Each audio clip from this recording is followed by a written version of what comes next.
So in my previous video, I exposed some of the fallacies in the rapture narrative that is pervaded just about all of Christianity today. And I'm going to go dig a little deeper because there is this two viewpoints, one called post-tribulation rapture and one called pre-tribulation rapture. I'm going to go a little bit into both of them and expose both of them, whether they are for real, based in fact, based in scripture, or whether they are based in fantasy, fraud, fairy tales. So we'll go ahead and get started. We go to Wikipedia. Let me reduce this screen here. So we go to Wikipedia and we start off here. Rapture, okay, this describes this eschatological concept held by some Christians, particularly within branches of American evangelicalism. And of course, don't forget, folks, I keep telling you that it is the evangelicals in the United States of America and abroad that is pushing, or that was pushing, for some kind of peace agreement in the Middle East. And they went from supporting parts of Judea and Samaria going to Israel. They went from that to supporting this new peace deal between the Arabs, the outside Arab countries, not the fake Stenians, but the outside Arab countries, and Israel, so that the Arabs could come to Jerusalem from Abu Dhabi airport and worship at the so-called Al-Aqsa Mosque as they wished, and the Jews still would not be able to worship at the Temple Mount. So, I'm not going to go into that today. I'm going into the rapture business. Now, it said when I was looking at it to just go straight to pre-millennialist views. And that is what I'll do. In the earliest days of the church, chiliastic teachings, early pre-millennialism, was the dominant view. All right. So, listen carefully. In the old days, not in the days of Paul, folks. You can go look up chiliastic teaching if you want to and find out where it started and where it ended if you so choose. Eusebius wrote, "To these written accounts belongs his Papias of Hierapolis." Oh, you see, folks. Here's a man who calls himself Father. When Yehoshua, the real Messiah, said, "Call no man your father." Statement that there would be a period of some thousands of years after the resurrection of the dead. What? Thousands of years? There would be a period of some thousands of years after the resurrection of the dead, that the kingdom, as he says, Christ would be set up in a material form on this very earth. What? What kind of nonsense is that? Where did he get that? Does it show any scripture here where he got it from? Nope. And that the kingdom, as they say, Christ will be set up in a material form on this very earth, but it was due to him that so many of the church fathers after him adopted a like opinion, urging in their own support of the antiquity of man, as for the instance Irenaeus and anyone else that would have proclaimed similar views. Well, anyone today that has any knowledge of theology would immediately say, well, this fellow of Hierapolis, his statement is false. I mean, there's no backing in Scripture, but that is how this premillennialist thing took off. The most striking point in the eschatology of the ante-Nicene age is the prominent Chiliasm or millenarianism, is that the belief of a visible reign of, as they say, Christ in glory on earth with risen saints for 1,000 years before the general resurrection and judgment. Now, in Revelation, it talks about not Jesus Christ, but Yehoshua raising the dead all the way from the patriarchs Enoch. I don't know if Adam and Eve are going to be among them. I don't know this, okay? But I know that the patriarchs will, right? And this will be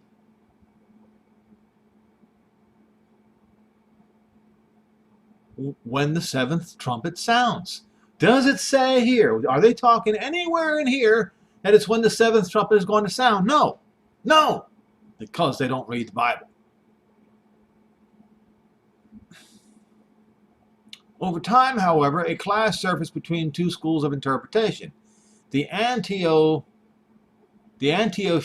and the Alexandrian schools. The Alexandrian school's roots can be traced back to the influence of Philo, a Hellenized Jew who sought to reconcile, as they say, gods, which we just learned in a previous video, that the word God is an insult. It must never be used to replace the word, the name of Jehovah. Veracity with what he thought were errors in the Tanakh. Alexandrian theologians viewed the millennialism as a symbolic reign of, as they say, Christ from heaven.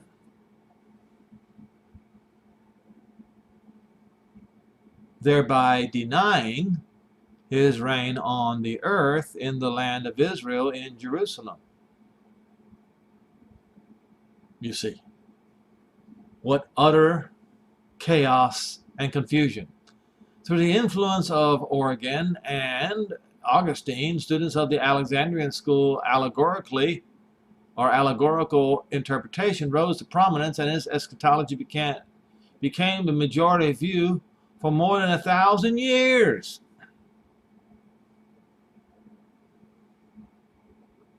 This goes on and on. This is just more confusion. Who's the author of confusion? By default, it's Satan, because it sure is not of Jehovah the Father. So in the 12th century, futurism became prominent again when Joachim of Fiore wrote a commentary on Revelation and insisted that the end was near and taught that, as he said, God would restore the earth. The Jews would be converted and the millennium would take place on the earth. His teaching influenced much of Europe. And as we know, more than 1,000 years went by and nothing. And did this happen? No. Though the Catholic Church does not generally regard biblical prophecy in texts such as Daniel and Revelation as strictly future-based, when viewed from the standpoint of our present time, if they don't view it as future-based concerning from back in their day, then some of it was past-based and some of it was future-based. But if they don't view any of it as future-based, then they don't believe it at all. Which is the reason why in Revelation 21, where it says the 12 gates of the New Jerusalem will be named after each of the 12 tribes of Israel, not the church. But they don't believe that either.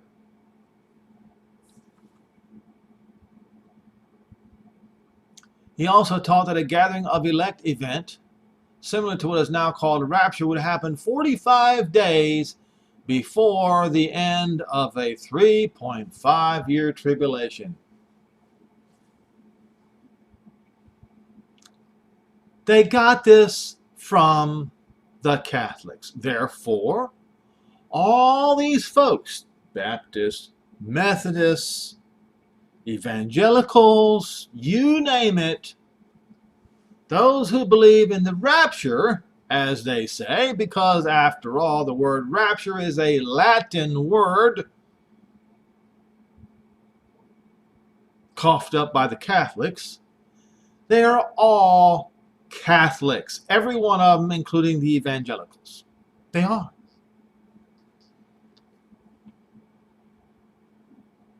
Now, the concept of the rapture in connection with pre-millennialism was expressed by 17th century American Puritans, Increase and Cotton Mather. Now, I want you to look at these guys. I'm not hating on the Puritans. Please don't get the wrong idea, folks. But look at the wigs that they put on their head. Increase Mather. They all were long hairs. Paul, what did Paul say? Doesn't even nature itself tell you that it is a shame for a man to have long hair? So right there is enough to disqualify both of these guys.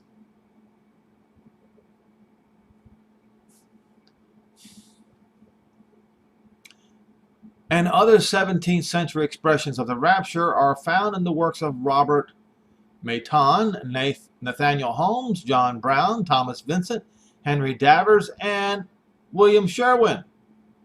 The term rapture was used by Philip Doddridge and John Gill in their New Testament commentaries with the ideas that believers would be caught up prior to judgment on earth and, as he says, Jesus' second coming. And 1828 edition of Matthew Henry's An Exposition of the Old and New Testament uses the word rapture in explicating 1 Thessalonians 4 verse 17. Although not using the term rapture, the idea was more fully developed by Edward Irving. This was back in the early 1800s. Irving directed his attention to this study of prophecy and eventually accepted the one-man Antichrist idea of James Henthorne Todd, Samuel Rafi Maitland, and Robert Bellarmine, and Francisco Ribera. Yet he went a step further. Irving began to teach the idea of a two-phase return of, as they say, Christ. The first phase being a secret rapture prior to the rise of the Antichrist. And as I pointed out to you in previous videos, that the man of sin that Paul was talking about in 1 Thessalonians, I believe it was 2, or was it 4, began, it was multiple men, and it passed generation after generation after generation. Anti-Messiah, or Anti-Moshiach, is the one in Rome. And it began with Caligula. Even Martin Luther himself knew part of this. The Protestants in the 1500s knew this. They all knew this. It was the man in Rome. So this is how evangelicals and many modern day Christians got swayed into this notion that anti-Messiah was not to rise until the very last days, but that was taken from, as I pointed out before, the 15th catechetical lecture of Cyril the Catholic. It's Catholicism, folks.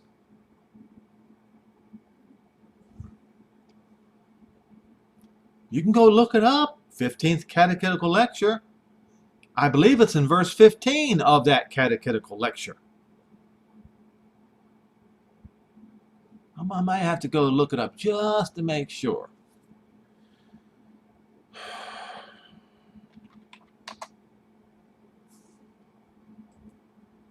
Just to make sure.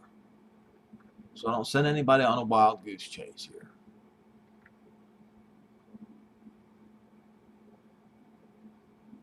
Yeah, it's right here. And he says, who opposes and exalts himself against all that is called a God, or that is worshipped. And this is in 2 Thessalonians 2, is where it's at. Against every God, anti-Messiah, forsooth, will abhor. That's not what it says. When you read 2 Thessalonians 2, verse 4, let's go to it. And I don't want to get too far into this because I'm going to lose my place and lose my thought. What was it? 2 Thessalonians? Not see, I already forgot. Yeah, 2 Thessalonians 2, verse 4.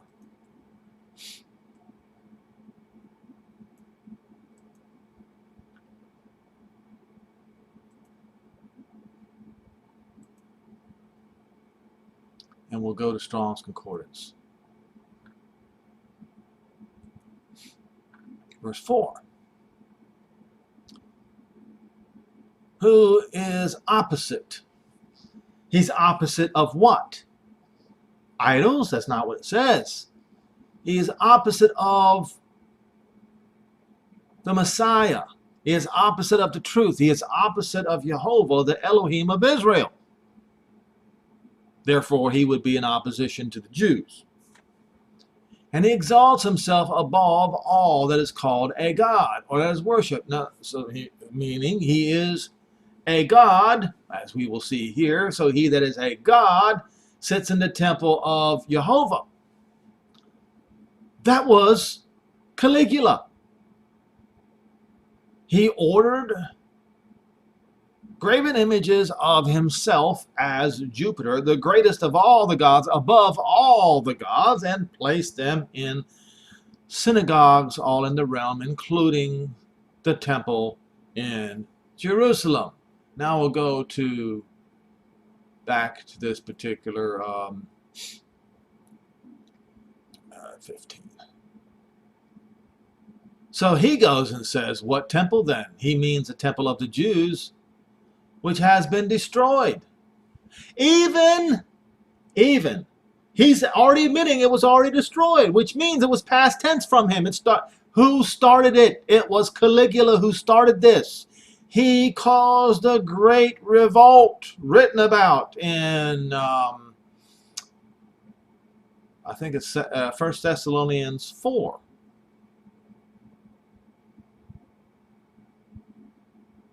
It was him. You've got Wikipedia.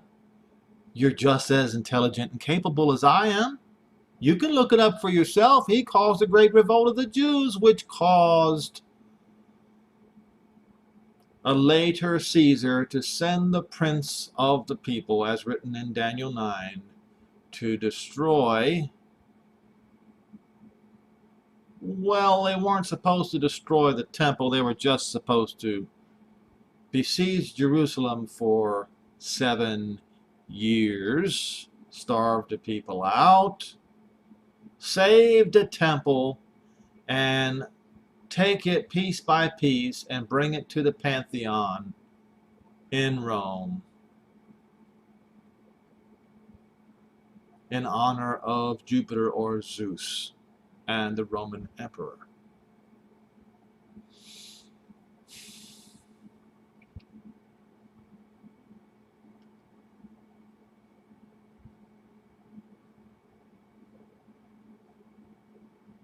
So he says, as he says, God forbid that it should be the one that we are in.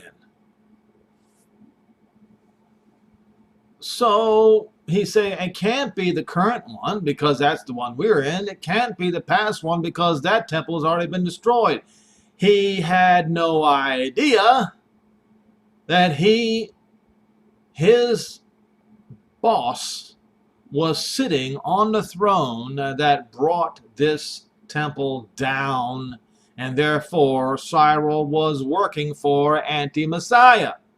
He had no idea.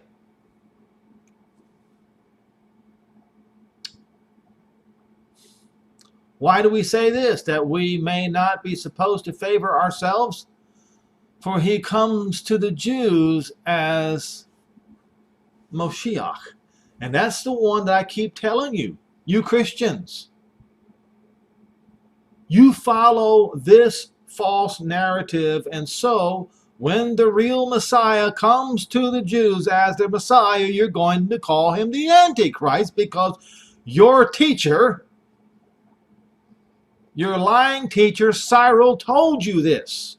And of course, your current teachers or past tense preachers from 100 years ago, they went and looked back on this and they said, this sounds favorable and we'll run with it.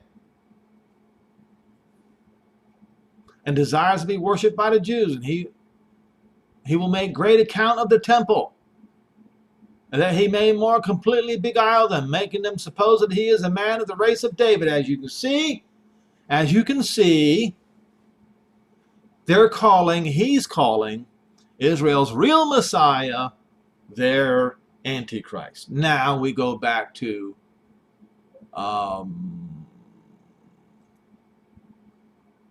this pre-tribulation. Let's see. We're talking about the Puritans here.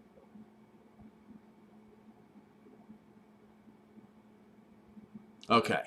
Talking about their secret rapture prior to the rise of Antichrist. So now you can see where all of these guys right here got this doctrine from. They got it from Cyril the Catholic. So that made them all Catholics. So that means all of you who follow that narrative, you are Catholic.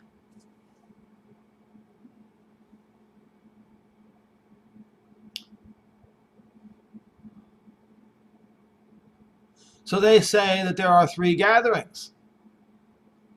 Actually, no, there's only one. He says there are 3 gatherings. First of the first fruits of the harvest. Well, the first fruit, that already happened. That was Yehoshua.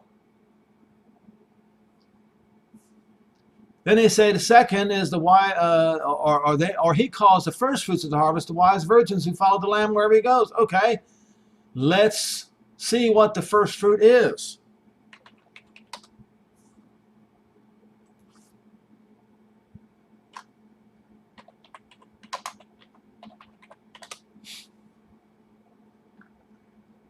We'll go find it in, oh,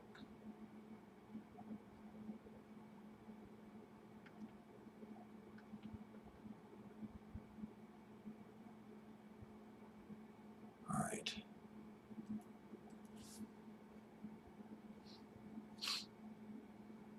Sometimes Bible Hub does not know how to do a search.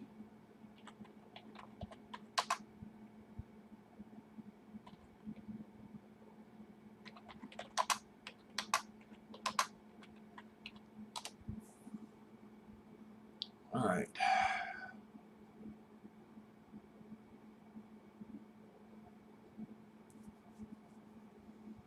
This is not helping me either. Oh, here we go. All right, it's 1 Corinthians 15. I was just there yesterday, so we'll go there. 1 Corinthians 15.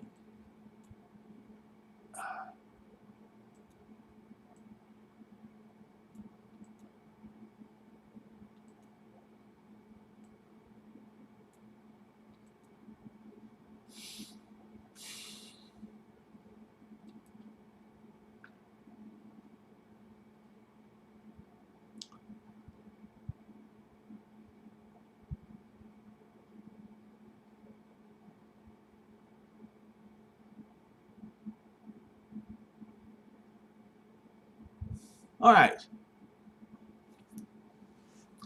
Verse 20, but now not Christ, Moshiach, risen from the dead, and became the first fruits of them that slept. Became the first fruit of them that slept.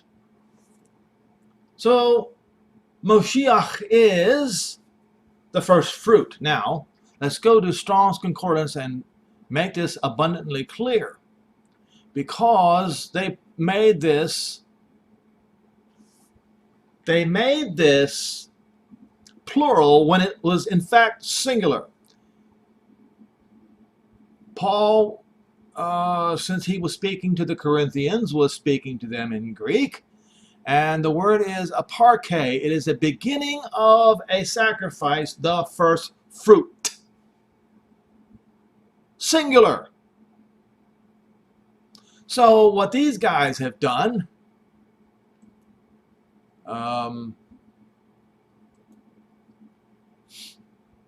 he says there are three gatherings. First are the first fruits of the harvest, the five, or the wise virgins who follow the Lamb wheresoever that he goes. Well, that's wrong. They got that one wrong. Because Paul explicitly explains who the first fruit was. The order of the resurrection. For since by man came death, by man must also come the resurrection of the dead. Now, one thing I need to also remind you, if we look up the term resurrection, you will see that most often it says resurrection of the dead. Resurrection of the dead. Resurrection of the dead. Resurrection of the dead. Resurrection of the dead. Resurrection. Like him, to know the power of his resurrection and participating in the suffering, become like him in his death. As the resurrection, whose wife shall he be? All right, so resurrection from the dead, resurrection of the dead, resurrection of the dead, and resurrection of Master Yehoshua. In each one of these cases that I just mentioned, it is the resurrection of the dead. Nowhere where you can find in the Bible that says the resurrection of the living. Nowhere. Now I'm going back to this pre-tribulation millennialism here. So he says, next the abundant harvest gathered afterwards, as they say, by God, and lastly the assembling of the wicked for punishment. That's all incorrect. Because it says, after, in the last part, this, after the 100 years. Watch this.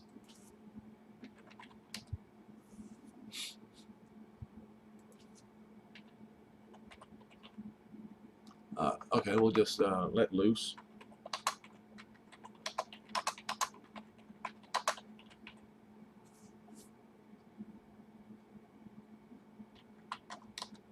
Hopefully, there we go.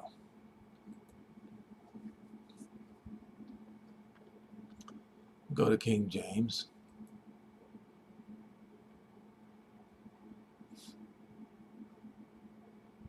Final judgment. Verse 11, and I saw, this is Revelation 20, verse 11, I saw the great white throne and him that sat on it, whose face the land and the atmosphere fled away, and there was found no place for them. And I saw the dead, the small and the great, stand before Jehovah, and the books were open, and another book was open, which was the book of life. So there are two books open. So apparently, one book had all the names that were ever written, and they were all raised up from the dead who were still dead. Then there was another book whose names were written in the book of life. That's what it says. And the dead were judged out of those things which were written in the books according to their works. According to their works. And the sea also gave up the dead which were in it, and the death and the hell delivered up the dead which were in them, and they were judged every man according to their works.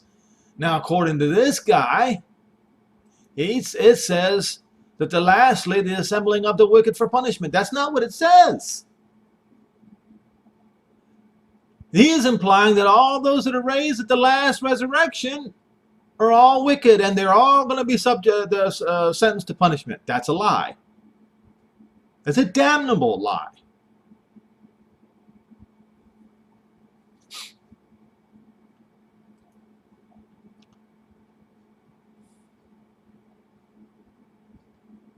These are people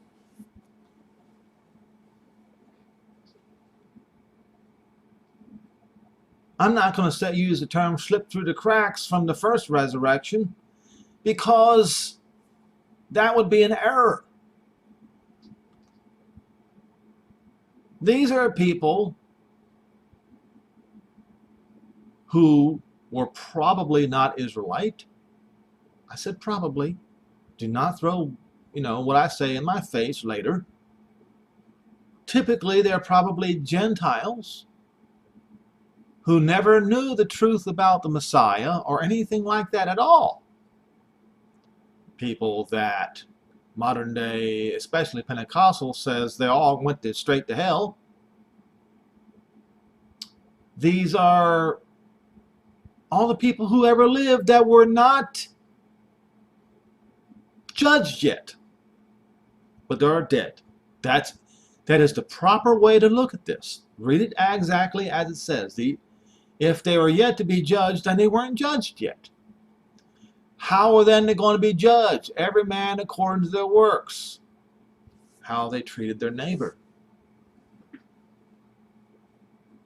And if they're going to be judged according to their works, that means those who treated their neighbor honorably will be written in the book of life. You see, Jehovah is a righteous Elohim.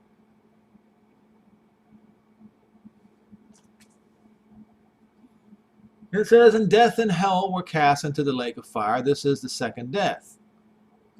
And this is the thing that really bothers me. They always talk about first resurrection, second resurrection, and third resurrection. But the Bible talks about the second death. And whosoever was not found written in the book of life was cast in the lake of fire. So that means those who were written in the book of life by default were resurrected to everlasting life, which makes this particular narrative false. They got the first one wrong and they got the last part wrong.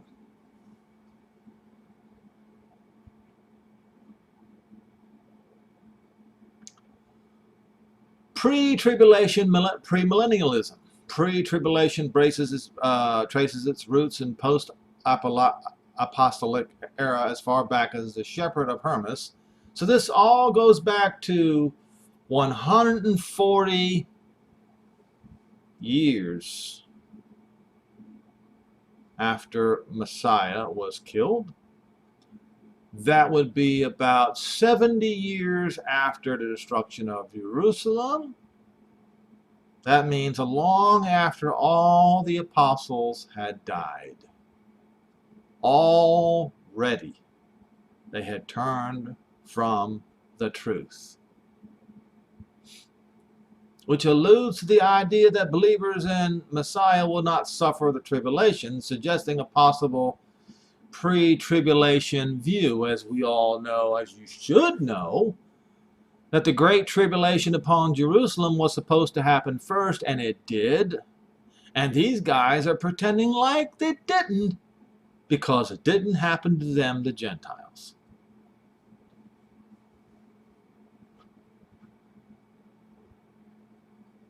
Those who do not examine and honor the suffering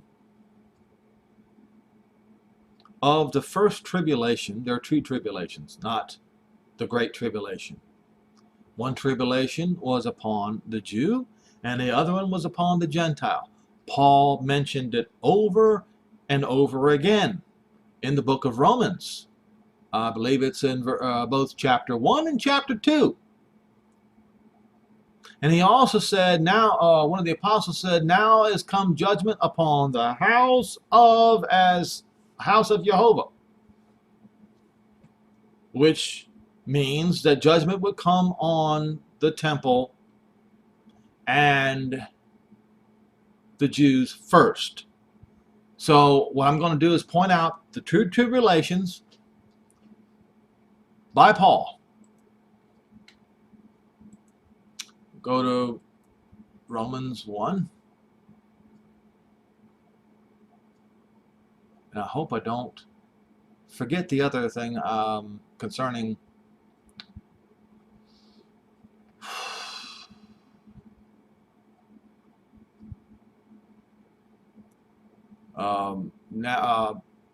judgment is now upon the house of Jehovah.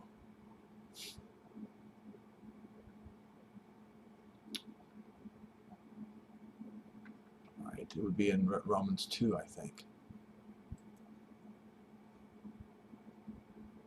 All right, verse 1. You are therefore inexcusable, O man, whosoever you are, who judge. Because when you judge another, you condemn yourself. For you that judges, you do the same things. But we are sure that the judgment of Jehovah is according to the truth against them which commit such things.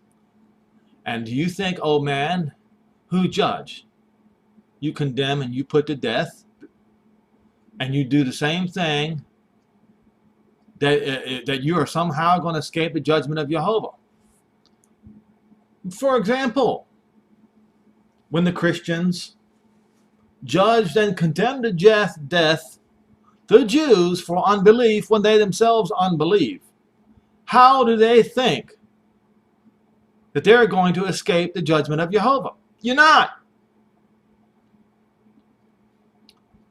Or you despise the riches of his goodness and forbearance and long-suffering, not knowing that the goodness of Jehovah leads you to repentance.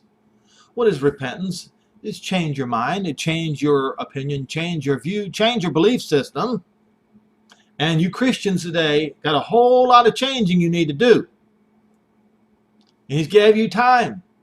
But because of your hardness and your impenitent heart, you treasure up for yourselves wrath against the day of wrath and revelation of the righteous judgment of Jehovah, who will render every man according to his deeds, and to them by patient continuance and well-doing seek for glory and honor and immortality and eternal life. But unto them that are contentious and do not obey the truth, but follow after Cyril of Jerusalem. Actually, Cyril the Catholic, I should say. But to obey the unrighteousness and the indignation of wrath. Instead, you fasten yourself completely upon a religion who persecuted the Jews throughout the last 2,000 years. You all need to think about this. You chose instead indignation and wrath upon the Jews, you did. Tribulation and anguish upon all souls of men that does evil. And the tribulation comes upon Israel, the Jew first, but also the Gentile, that would be second. But glory, honor, and peace to every man that works good, to the Jew first, and also the Gentile. Now what I'm going to point out is where it says judgment on the house. Let's see.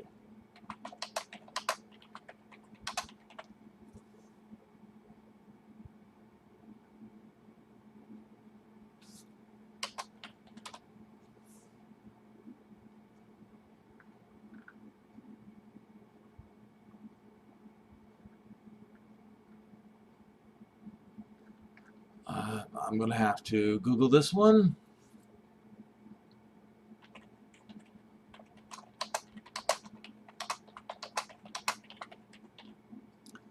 And Google knows it. There it is. 1 Peter 4:17. So, since Peter was an apostle to the Gentiles, I always screw this up. Since Peter was an apostle to the Hebrews and not the Gentiles, he was talking to, guess what? The Hebrews. The Israelites. And so when he said, For the time is come, is now, is now. Contemporary English version says, it's already begun.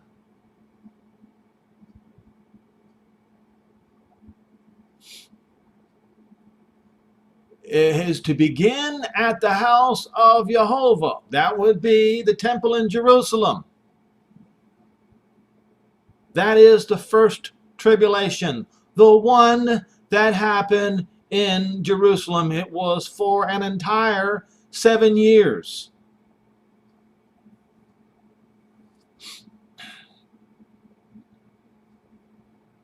The siege lasted 3.5 years, and the trampling down and the absolute destruction upon Jerusalem happened for another 3.5 years, and there's going to be 3.5 years of judgment upon the Gentiles. For that 3.5 years, they overran the city and slaughtered, butchered old men, pregnant women, children, everyone. There's going to be payback, and it's going to be every bit of the 3.5 years that they ran roughshod all over the holy city of Jerusalem. And if it begins with us, that means Israel. What shall the end be? How much worse is the tribulation going to be at the end for them that did not obey the gospel? Paul said to the Jew first and then to the Gentile. So this is in reference to the time of the end to the Gentiles. And if you bother to read the prophets, you will see this. If you bother to read Ezekiel 38 and 39, you will understand it. It will be made absolutely and abundantly clear, because the words of the Messiah, the Gospels, Peter, Paul, John, James, etc., mean nothing without the Gospels. How can I say that? How can I say that and be truthful, to be vindicated? Very simple. Revelation 10, verse 7.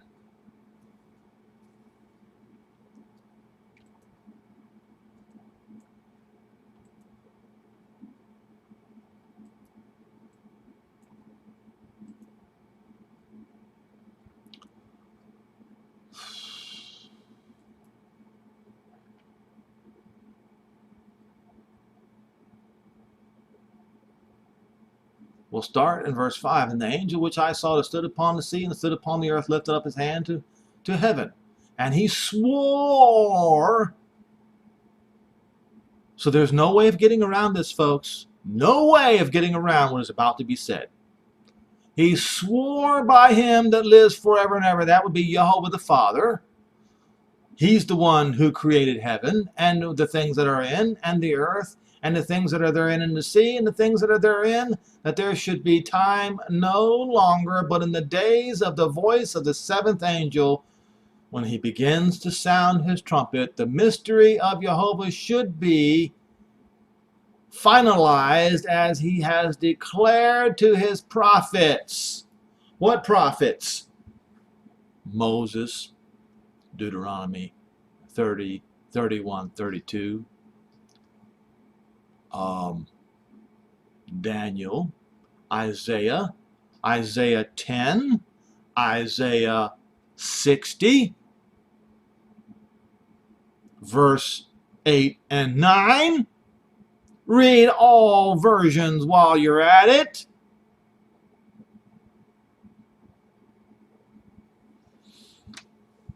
So it's not going to be finished until the seventh angel begins to sound. That's another way of reading it.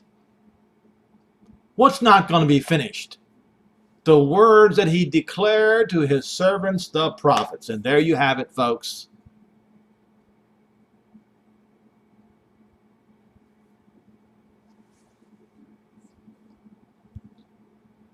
So Ezekiel 38 and 39 happens right around the time of the seventh trumpet.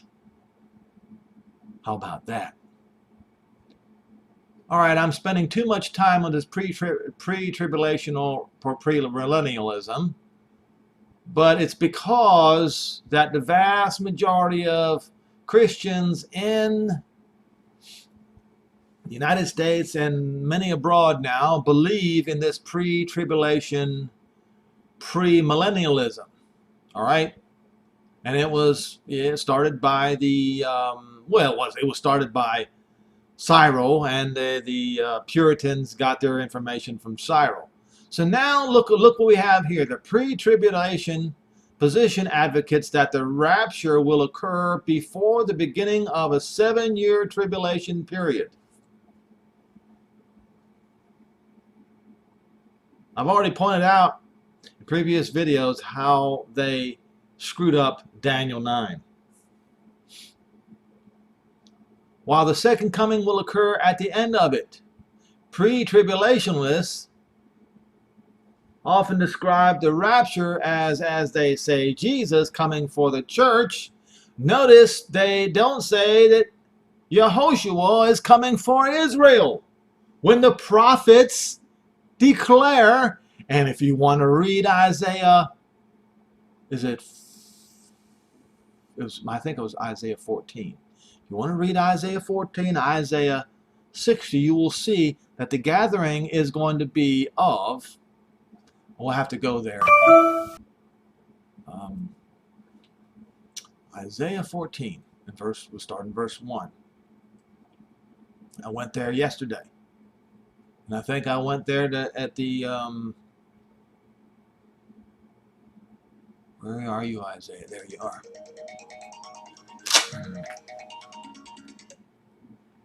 All right.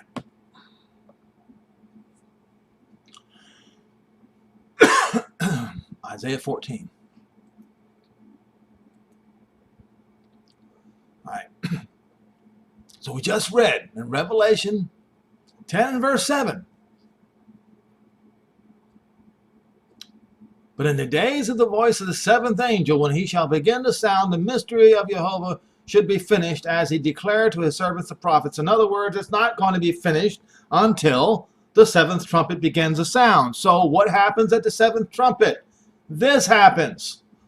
Restoration of Israel. For Jehovah will have mercy on Jacob, will again choose Israel, and set them in their own land, and the strangers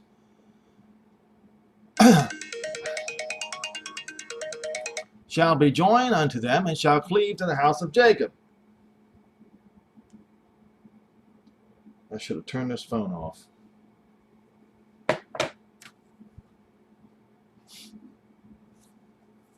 Now the Gentiles are going to take Israel and bring them into their own land, and the house of Israel shall possess them in the land of Jehovah for servants and handmaids. And those who took them captive, that would be the Romans, and those who participated in the destruction of Jerusalem, aka the first tribulation, going to take them captives, and they shall rule over their oppressors. Now, we're going to go to Revelation 11.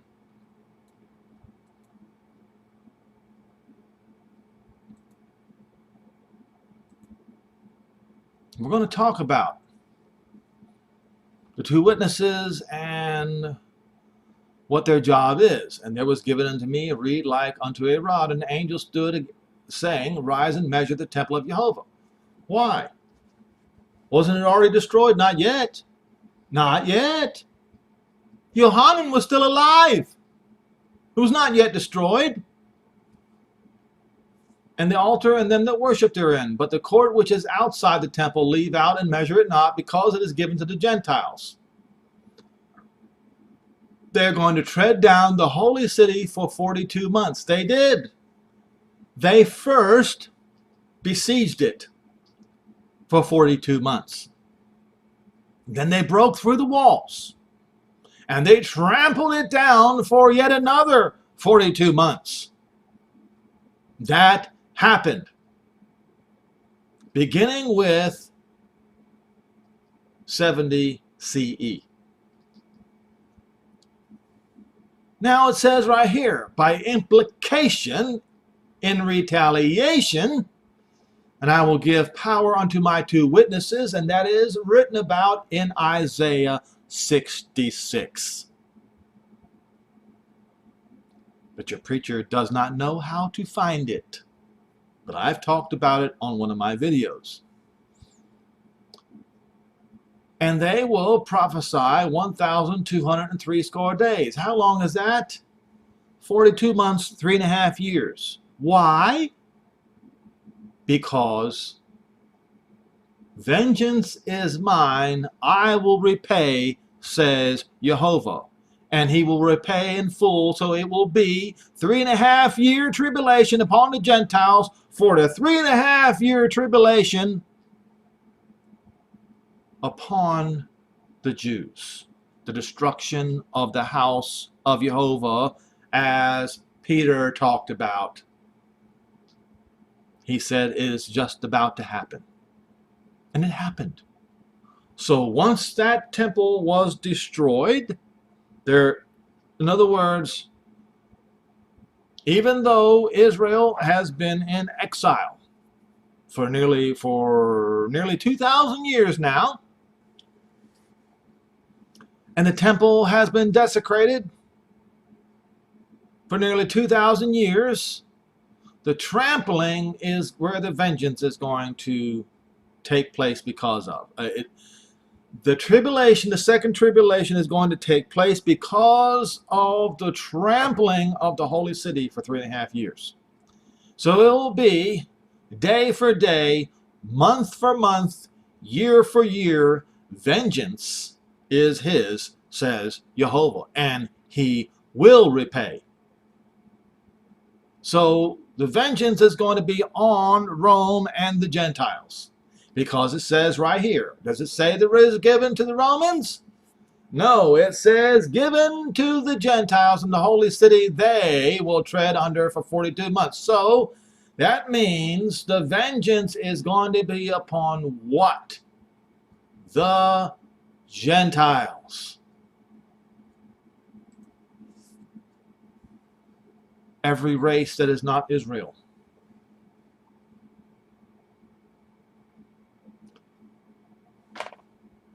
So these two witnesses are going to bring the great tribulation upon the Gentiles in retaliation for what they did to the holy city Jerusalem for 3.5 years, the last 3.5 years when they broke through the walls.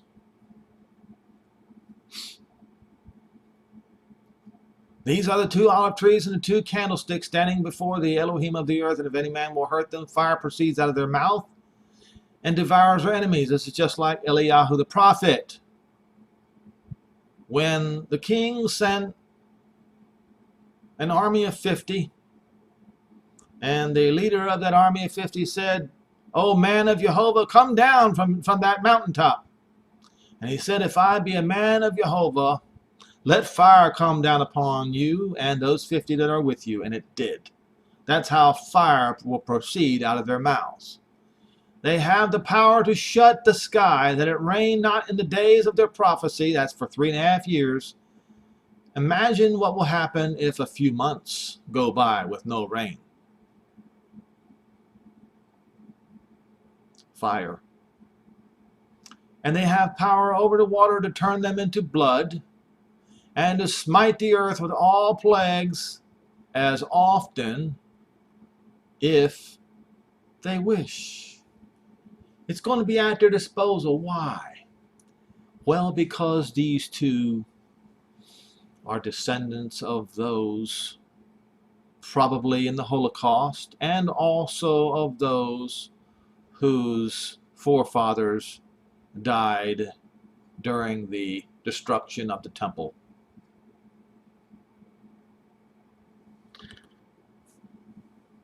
Now,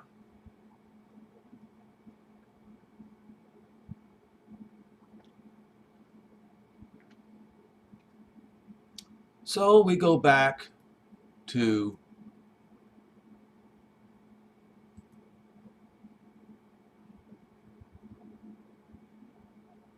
all these guys who have falsely taught you this lie, this Catholic lie. Jimmy Swaggart, J. Dwight Pentecost, Tim LaHaye, Vernon McGee, Perry Stone, Chuck Smith, Hal Lindsey, Jack Van Impe, Chuck Missler, Grant Jeffrey, Thomas Ice, David Jeremiah, John F. MacArthur, and yes, John Hagee. All of them have taught you that lie. And John Hagee goes even as far as declaiming him and his group are friends of Israel. No, they're not. What they're looking for is the Antichrist to come, which means they're going to view Israel's Messiah as Antichrist.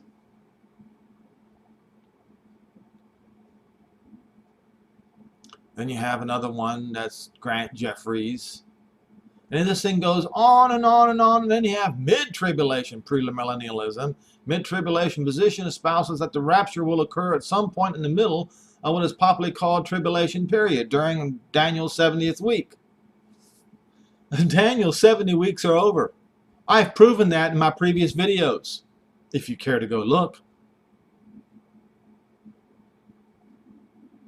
Use the truth in the scripture to destroy their false narratives. So the mid-tribulationists hold that the saints will go through the first period, beginning of travail, but will be raptured into heaven before the severe outpouring of, as he says, as I do not say, God's wrath. Should read Jehovah's wrath. Don't use the word in place of Jehovah as God. It is an insult. In the second half, what is properly called the Great Tribulation. Mid-tribulationists appeal to Daniel 7, verse 25, which says the saints will be given over to tribulation for a time, times and a half a time. Well, you should know by now, if you've been reading and listening to what I've been telling you, that the saints are the Kodesh. That's the Jews. And they did suffer tribulation for time and a half a time. This is the destruction of Jerusalem. We just read about in Revelation 11.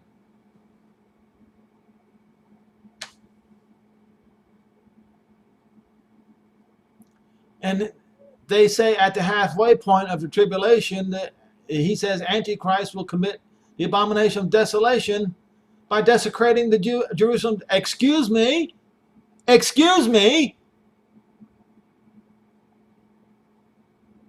The temple no longer exists because it was desecrated. You guys, you Christians, you denied the previous Holocaust. You're Holocaust deniers. You see the destruction of Jerusalem at 70 CE was another Holocaust, and you deny it. So you're no different than the Holocaust deniers of today.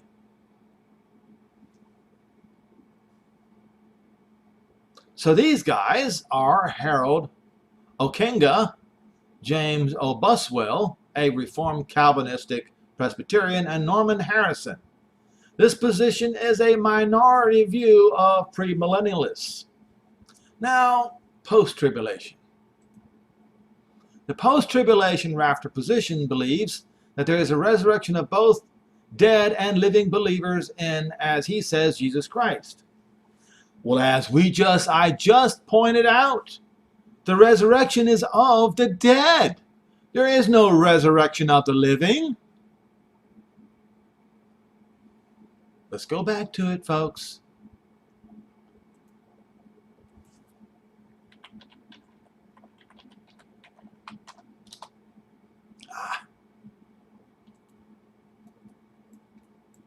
Come on.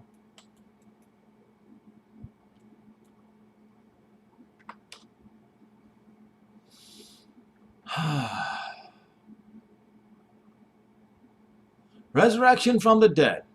Resurrection of the dead. The rest of the dead did not come to life until the 1,000 years were ended.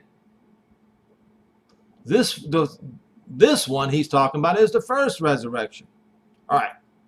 This is resurrection of the dead. Resurrection of the dead in 1 Corinthians 15:21. And we'll go back to, well, let's see, maybe. So it'll be the resurrection of the dead, 15 verse 42. And it is the same way, the resurrection of the dead. If there is no resurrection of the dead, I'll go to this one right here in verse 42. Let me make sure.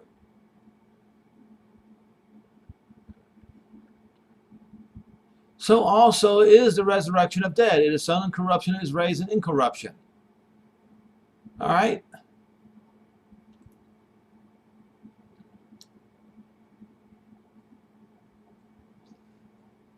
Now this is talking about the woman who died. All right. I probably need to go ahead and go to this one. They tried to trip up Yehoshua with this particular scenario. They didn't trip him up at all, but it tripped up every one of you Christians. Where did it go? All right.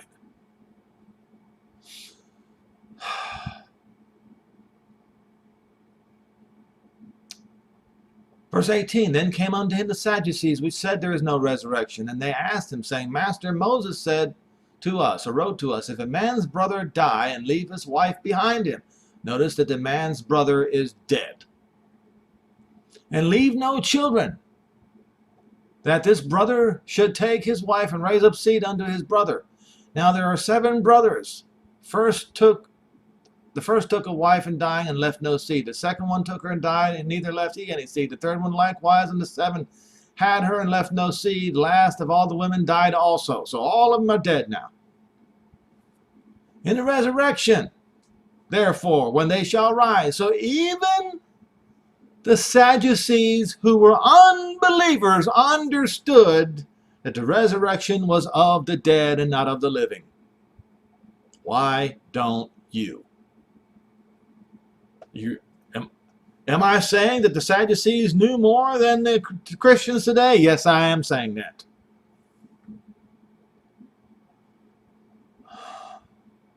The resurrection, therefore, when shall they rise? When they shall rise. Whose wife shall she be of them? Of the 7 that had her to wife.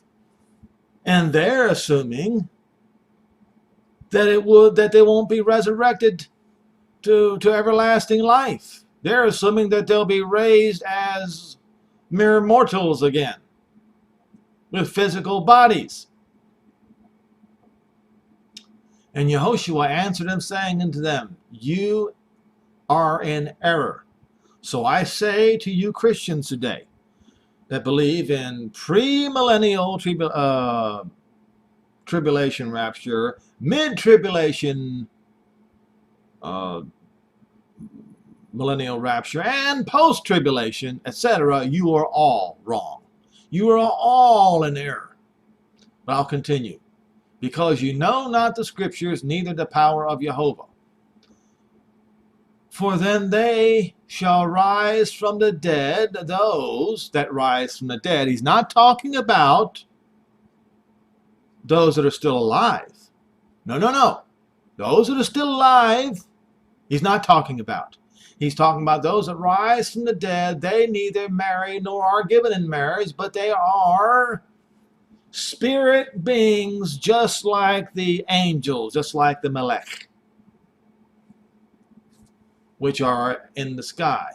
Concerning the dead, that they rise. Have you not read in the book of Moses how in the bush Jehovah spoke to them, saying, I am the Elohim of Abraham and of Isaac and of Jacob. He is not the Elohim of the dead, but of the living. And therefore you do greatly err.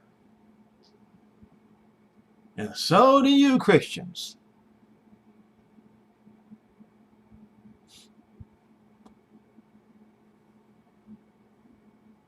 Now, we'll go back to post-tribulation.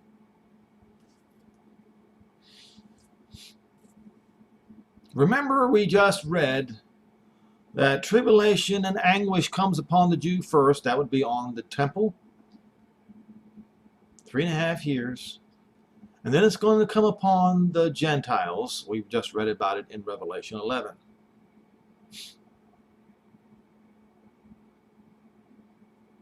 So they claim that the period starts with the appearing of the abomination of desolation. Well, the abomination of desolation in the book of Daniel, that was the destruction of Jerusalem nearly 2,000 years ago. Yes, nearly 2,000 years ago.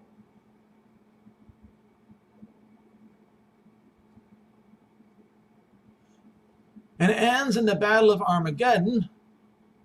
Believers in, as they say, Jesus Christ will be taken up or raptured to meet him in the air at the second coming, immediately after the Great Tribulation, just before the Battle of Armageddon, and then return with him as they say, Christ descends to the earth to usher in the millennium. Now, so they got this part absolutely wrong. And they don't know that it ends at the Battle of Armageddon. In fact, I would say it does not. I'd say it begins with the Battle of Armageddon. The Battle of Armageddon is a Gog-Magog war. That's when it all begins. When you read Ezekiel 39, you will see that he's going to lay his hand upon the Gentiles. And that because of that attack, the Battle of Armageddon is in the Megiddo Valley. That is coming in from the northern Israel. Right? And that Gog and Magog would come in from the north. So what we read here with the Gog and Magog war is this. Ezekiel 39.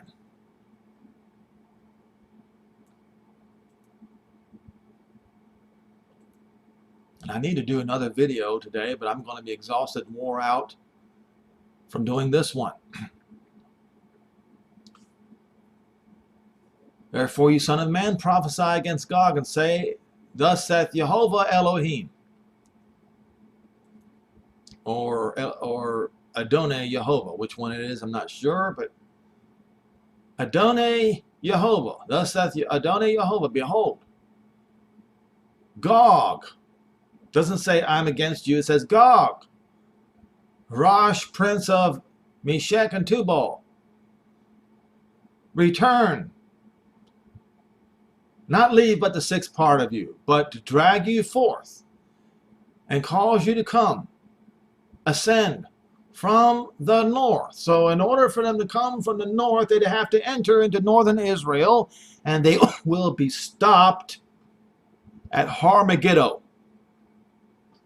Look it up. Har-Megiddo. You'll see it. It's northern Israel. And will bring you upon the mountains of Israel. The mountains of Israel, northern Israel.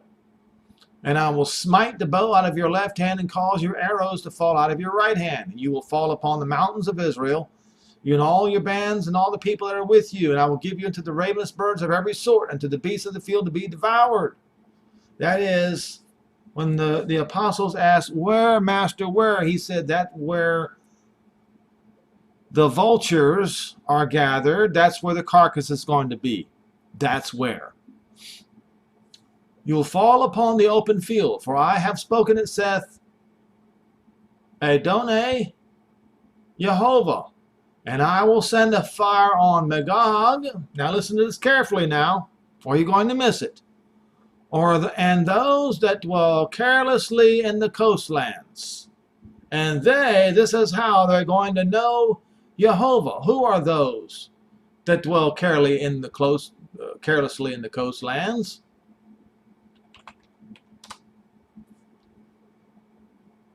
Let's have a look, shall we?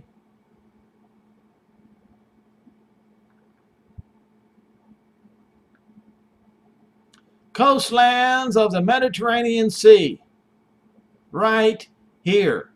He's going to set this place on fire.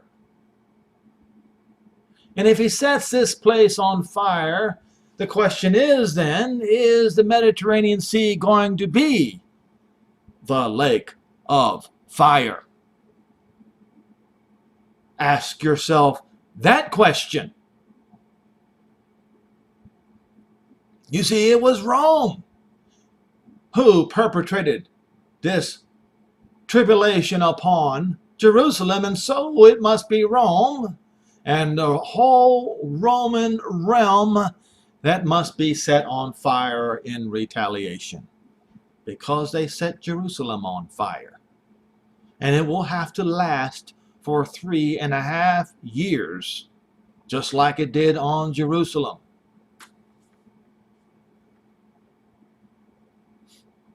Now,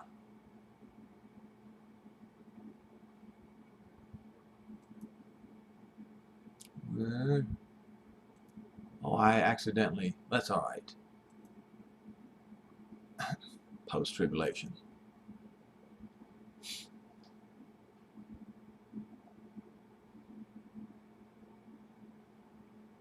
So he says evidence of a post-tribulation rapture includes Revelation 20, verse 4 through 5, which describes the resurrection of tribulation martyrs as the second advent in the previous chapter. Let's go to Revelation 20.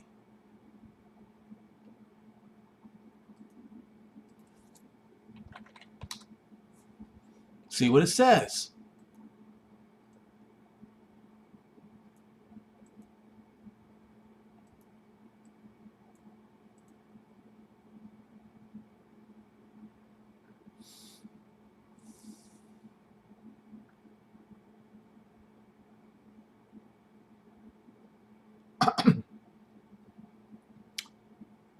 Let's see where they're going with this here. Verses 4 and 5. Okay, and I saw thrones, and they that sat upon them, and judgment was given unto them, and I saw the souls of them that were beheaded for the witness of Yehoshua and for the word of Jehovah. Okay, do you know who was given thrones?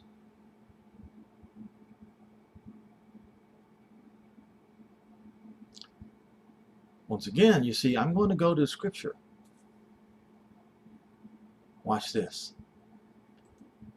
My dad is going to love this when I post this. Okay.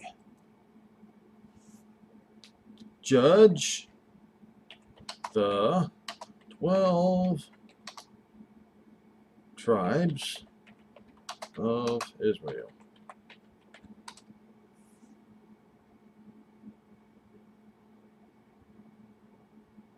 Which one should I go to? Should I go to Matthew 19 or should I go to Luke 22 and verse 30? I'll go to Luke 22 and verse 30 first. Now, don't get this twisted, folks. I'm going straight to the source. 22 and verse.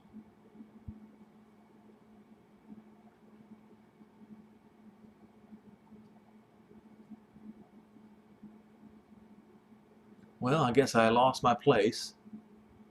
It says 30. Why would it? I just looked at 30. Oh, here we go. Now, he says, you that have continued with me in my temptations. There's a qualifier right there, folks. That's who he's talking about, right? The apostles. Not even Paul gets this one. He doesn't know. That's not one of his. I appoint unto you a kingdom, as my Father has appointed unto me, that you may eat and drink at my table in my kingdom and sit on thrones judging the 12 tribes of Israel. So this particular chapter is talking about the 12 apostles, because there's going to be 12 thrones, one for each of the tribes of Israel.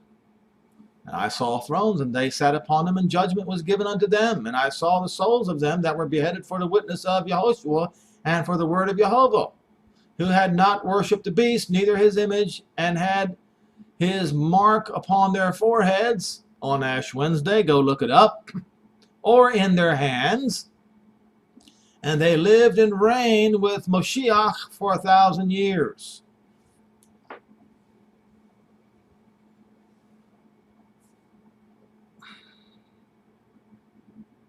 This is talking about the apostles here, folks.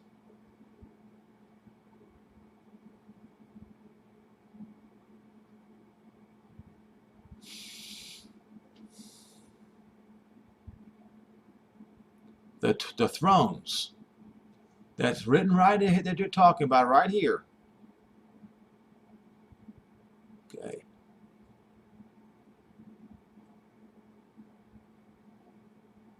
They say after the second advent?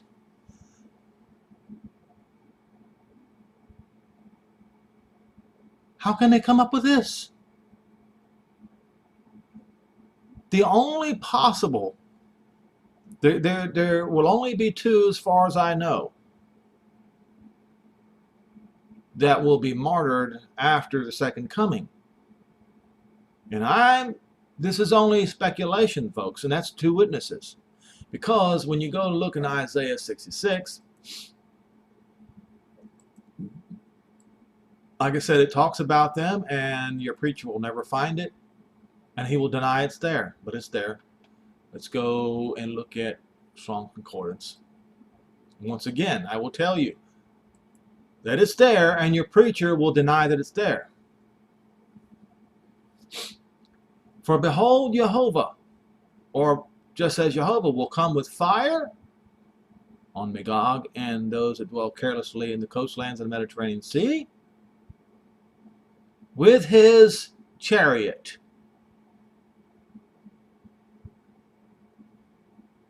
Does it say like a whirlwind?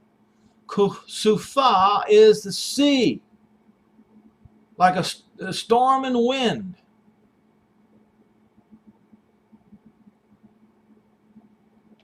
In the sea.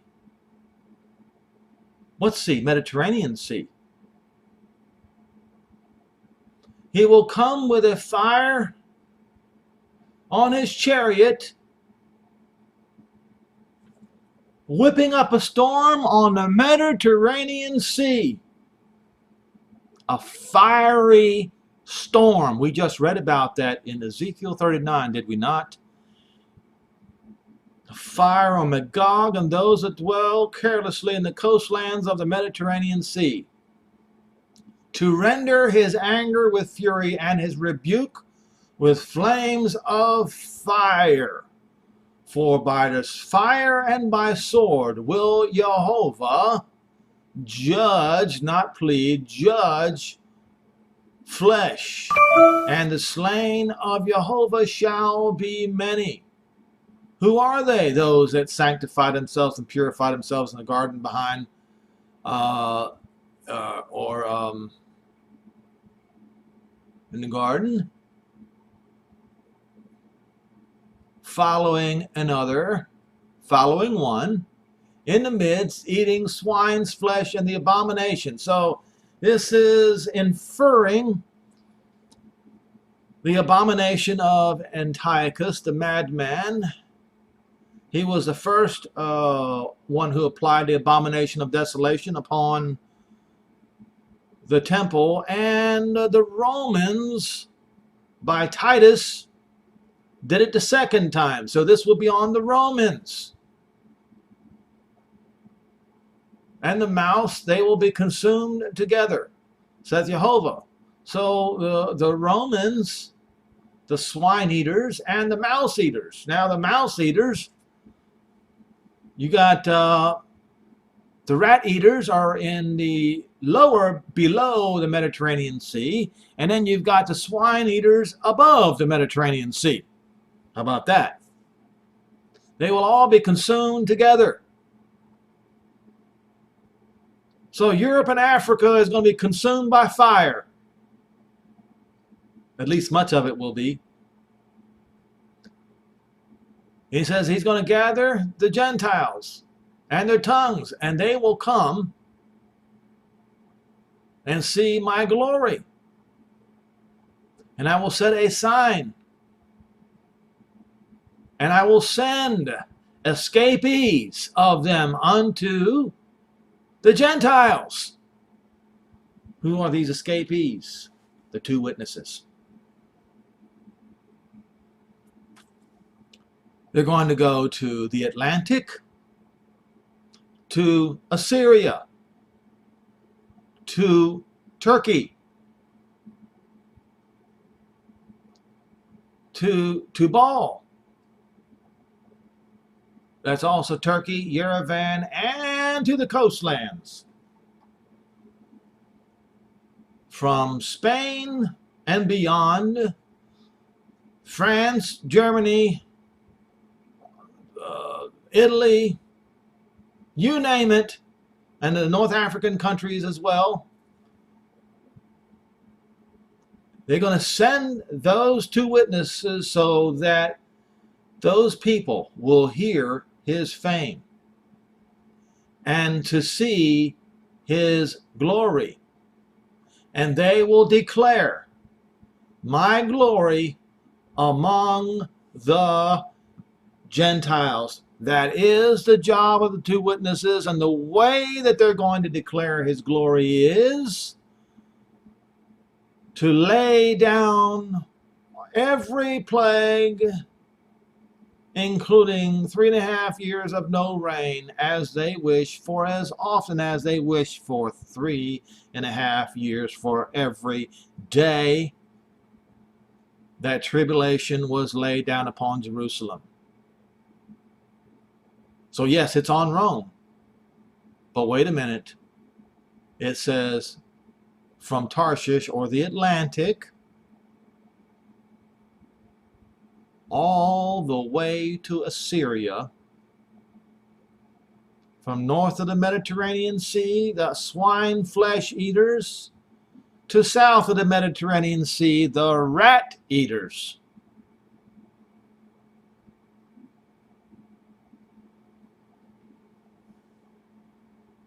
And they, look at where we were just in Isaiah. I can't remember if it was 14 or 10. They will bring your brethren. They will bring the Israelites for an offering unto Jehovah.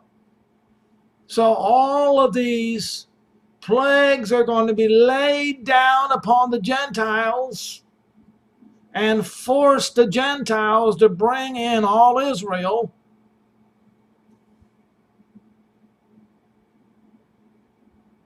out of the nations upon, now it says horses. But once again, horses don't fly like birds, like what is written in Isaiah 60, verse 8 and 9. You see, like birds. I'll go there in Isaiah 60 in verse 8 and 9 in just a minute. And in chariots, and in covered wagons, upon swift beasts to my holy mountain Jerusalem. They will bring the children of Israel as an offering in a clean vessel in the house of Jehovah. And the children of Israel will be made priests and Levites, saith Jehovah.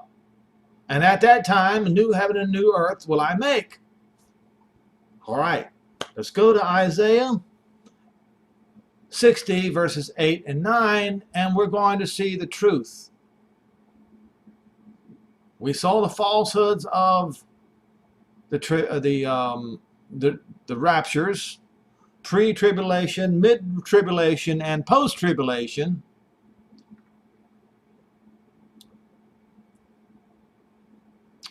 Arise and shine, for thy light is come, and the glory of Jehovah is risen upon you. The future glory of Zion, folks, that's Jerusalem. Look, the darkness shall cover the earth, and gross darkness the people. That would be the Gentiles. But Jehovah will arise upon you, and his glory shall be seen upon you. So this is after the Gentiles have been overthrown. The Gog and Magog war commenced. They got destroyed, and the coastlands of the sea got destroyed. And that is backed up right here. It says, verse 5, then you will see and flow. Your heart will be in dread and in awe. Your tents, that would be Jerusalem, will be enlarged because those murmurers of the sea will be overthrown. You see, it has been from the United States to Europe, to Russia, to Turkey, to North Africa. All of these people has kept Jerusalem, has kept Israel from enlarging its border. But at that time, the borders of Israel and Jerusalem are going to be enlarged because the murmurers of the Mediterranean Sea will be overthrown. And the wealth of the Gentile, that's the gold and the silver and food, will come to you, O Zion. And camels are going to come from the deserts, from the Arabians. Right here it says, and the Arabians will go bring the gold and incense, and they will show forth the praises of Jehovah. And the flocks of Qatar will be gathered unto you as well for manservants and maidservants. They're going to be your servants. Right here it says to minister, to serve, sharath.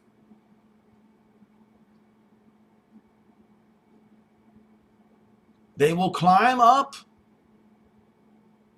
in goodwill and acceptance on my altar. I will glorify the house of my glory.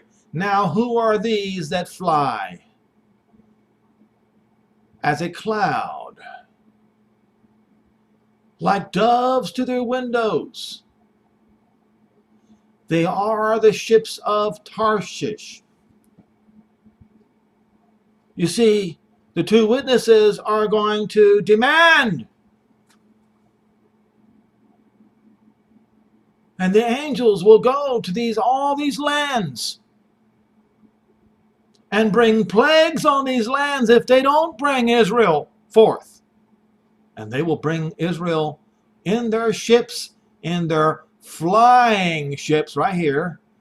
They fly as a cloud. The word here, to fly. Fly like a cloud. As doves to their windows. The ships of Tarshish first. Now, we read a different version. New Living Translation, I'm sorry. New Living Translation. And what do I see? Flying like clouds to Israel, like doves to the nest. They are the ships from the ends of the earth, from the Atlantic. Now it says from lands that trust in me. Actually it says they are going to wait for him. In other words, listen. First. They're going to be first to carry out the order. They're first to listen. The folks in the far west, that would be in the United States all the way. The United States, Great Britain, and Spain are going to be the first to act on that order. They're going to be the least hard-headed. We just read right here. First. First. They're going to be the first. They're going to be the least hard-headed. It's also going to be where most of the Jews and where most of Israel are. When I say in the Atlantic, that means North America, South America, the UK and Spain, they're going to be the first to respond. They're going to be the first to send their flying ships to the New Jerusalem. Where are all these landing strips? There are no landing strips enough, not enough landing strips in Jerusalem right now. Don't worry about that. The New Jerusalem is going to come down. The New Jerusalem is going to be take about half of the Mediterranean Sea. It's 750 miles from dead center of Jerusalem all the way to one end, and then another 750 miles to the east, 750 miles from center to the north, 750 miles from the center to the south. And don't you think that Jehovah, the Almighty, the Creator, has thought about landing strips for all of these airliners, these airborne ships, to bring in all of these people of Israel, and not only all of the people of Israel, but those who insist on going with the people of Israel. They will say, wait a minute, don't leave me behind. Those people are my people. Wherever they go, I will go. Their Elohim is my Elohim. That's what's going to happen. There are other nations that are going to be more hard-headed.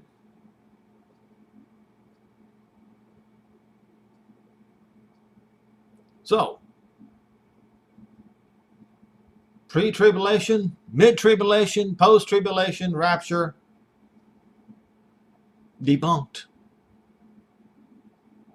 The church can never replace Israel.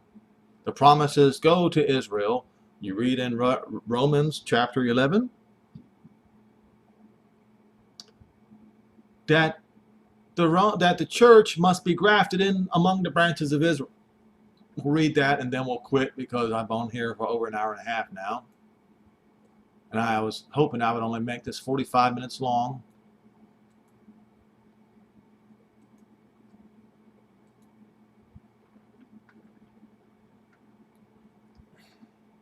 Concerning Israel, I say, had they stumbled, the day should fall, Jehovah forbid. But because of their fall, salvation has come to the Gentiles, to provoke them to jealousy. Now, if the fall of them be the riches of the world, and the diminishing of them be the riches of the Gentiles, how much more is going to be their filling back up again? Even more. But you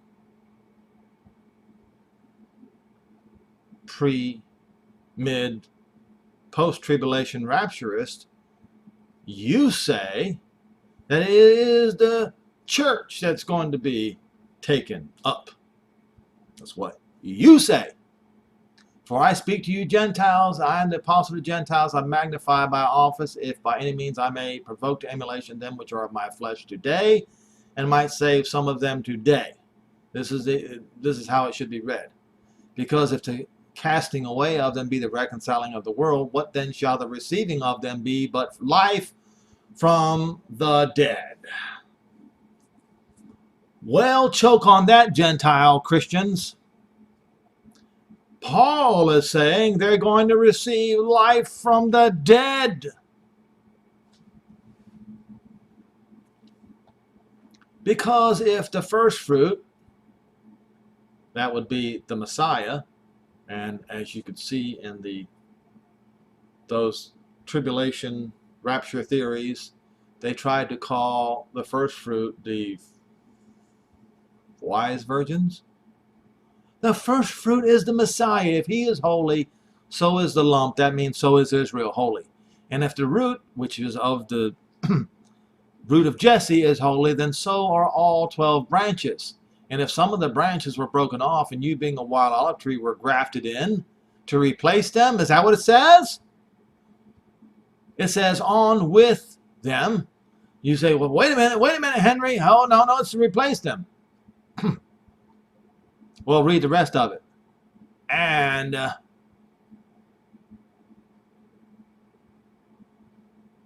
partaking jointly with them.